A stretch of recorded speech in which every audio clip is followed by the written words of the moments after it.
बिहार में इतिहास बदलने की कोशिश हो रही है। सम्राट अशोक की शिलालेख के ऊपर हरी चादर तानकर मजार बना दिया जा रहा है और किसी को कुछ पता नहीं। सरकार के नाक के नीचे इतना बड़ा कदम उठा लिया जाता है और ना प्रशासन को कुछ खबर है और ना सरकार को कुछ भनक। ये है सासाराम की चंदन पहाड़ी, जहां आज से 2300 साल पहले सम्राट अशोक ने लघु शिलालेख स्थापित किया था। 1933 की इन तस्वीरों को देखिए, जिसमें चंदन पहाड़ी पे लिखा अशोक शिलालेख साफ नजर आ रहा है, और आज की तस्वीर देखिए जिसमें लघु शिलालेख पर कब्जा कर लिया गया है और शिलालेख को मजार का रूप दे दिया गया है। हरे रंग के चादर से इसे ढक दिया गया है। इतना कम नहीं था कि कुछ लोगों ने उसमें गेट लगाकर ताला भी बंद कर दिया है, जिससे लघु शिलालेख के अस्तित्व पर अब खतरा हो गया है। जानकारों की माने तो कलिंग युद्ध के बाद जब सम्राट अशोक ने बौद्ध धर्म को अपना लिया था और देश दुनिया में बौद्ध धर्म के प्रचार प्रसार करने में लगे थे, उसी समय सारनाथ की ओर जाने के दौरान सम्राट अशोक इसी पहाड़ी के पास रुके थे। इतिहासकार श्याम सुंदर तिवारी बताते हैं कि अपने धर्म के प्रचार के 256वें दिन पूरे होने पर ये शिलालेख चंदन पहाड़ी पर लिखा गया था। आशिकपुर पहाड़ी सासाराम से पूर्व में लगभग 3 किलोमीटर की दूरी पर है। लगभग 150 मीटर उसकी ऊंचाई है, अधिकतम ऊंचाई। ये शिलालेख जहाँ चंदन शहीद पहाड़ी का मजार, चंदन शहीद का मजार है, उसके बिल्कुल नजदीक पश्चिम साइड में करीब 20 से 25 फीट नीचे यह शिलालेख एक प्राकृतिक गुफा में है। उसकी गुफा की उत्तरी दीवार में यह शिलालेख है। शिलालेख अशोक के द्वारा लिखवाया गया है और यह जो शिलालेख है अशोक के लघु शिलालेखों की श्रेणी में आता है।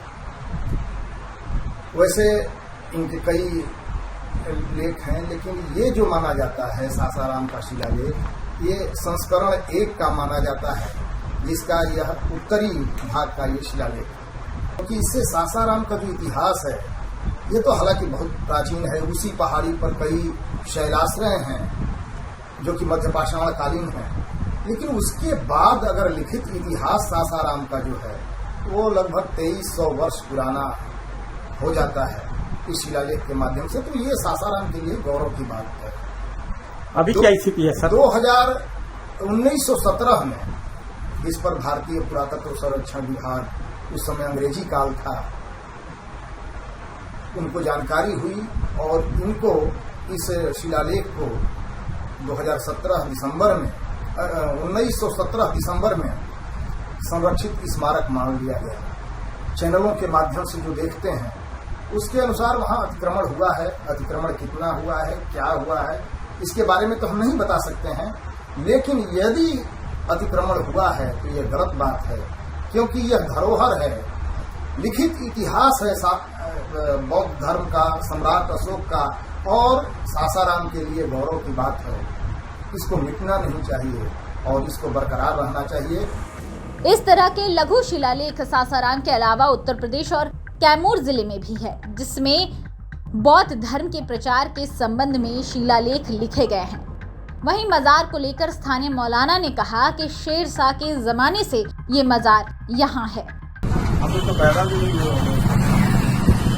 शेर शाह के जमाने के वक्त जो है वो समथिंग लगभग उसी जमाने से लोग हैं वहाँ पर, वो है उनकी मजार है वहाँ पे। और मतलब समझ जाइए कि लगभग 600-700 साल का पुराना तो वहाँ पे दोनों समुदाय के लोग खुशी जाते हैं वहाँ पे। और जो श्रद्धा की बात है, और श्रद्धा की बात है तो जो श्रद्धालु मानते हैं दिल से, तो उनकी मनोकामना भी पूरी होती है, लोग चढ़ावा भी चढ़ाते हैं। तो ऊपर अशोक शिलालेख पट भी है, उसी के बगल में है, क्या मामला क्या है? ऊपर नदिया फैलाने का है। देखिए सदियों से चला आ रहा है कि कुछ न कुछ जो है एंटी होते रहा है किसी न किसी मामले का, बगैर एंटी के जो है कुछ नहीं है, तो सदियों से चला आ रहा है। तो अब महाभारत देखिए, रामायण देखिए, या हमारे मजहब के मामले में देखिए, हर कोई कुछ न कुछ जो है एंटी एक होता ही चला आ रहा है शुरू से। मामले के संज्ञान में आने पर हिंदी अखबार दैनिक जागरण की खबर पर केंद्रीय मंत्री और बेगूसराय सांसद गिरिराज सिंह ने भी हमला बोला है। बिहार के सासाराम में सम्राट अशोक की शिलालेख पर बना दी मजार। सवाल ये कि दुनिया में और कितने बामियान। गिरिराज के इस ट्वीट के बाद बिहार में सियासत का गर्म होना तय है। आपको बता दें कि पूरे देश में अशोक के ऐसे 6 से 8 शिलालेख हैं, जिनमें बिहार में केवल एक ही है। इस शिलालेख पर चूने से पुताई करवाकर हरे रंग की चादर चढ़ा दी गई है। अब सवाल यहाँ ये उठता है कि भारतीय पुरातत्व को संरक्षित करने वाली आर्कियोलॉजिकल सर्वे ऑफ इंडिया द्वारा साल 1917 में ही संरक्षित इस शिलालेख को क्यों नहीं बचाया जा रहा है? क्या कुछ वोटों के लिए भारत के इतिहास की आहुति दे देना सही है? वो भी वो इतिहास जिसकी वजह से दुनिया भारत को जानती है। ये सवाल बहुत बड़ा है। अब देखना होगा कि धर्म के नाम पर राजनीति की रोटी सेकने वाले इस पर क्या जवाब देते हैं। ये थी सासाराम से मनोज सिंह की रिपोर्ट, बिहार तक।